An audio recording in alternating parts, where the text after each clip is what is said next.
Mo'minu muslima ahli musulmon, pok qalbi to'rida yashaydi Qur'on.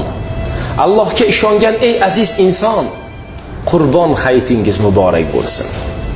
Shukrona keltirib shunday kunlarga qiblaga yuzlanib o'qilar namoz. Kimga nasib yana armon, kimlarga duo qilib Tangrim qilmoqlik e'zoz. Saodatli kunda savob yaxshi amallar, bir-birin yo'qlamoq kerak shu damlar. Qurbingiz yetsa gar farz biling shuni, jonliq atab ehson qiling odamlar. Keksalar holini so'rang avvalo, yetimlar boshini silang beminnat. Qilgan yaxshilikni aytmang mutlaqo, oxiratda nasib bo'lgusi jannat. Shunday yurtda yashamoqlik baxt, shu baxtni but aylar oila davrasi.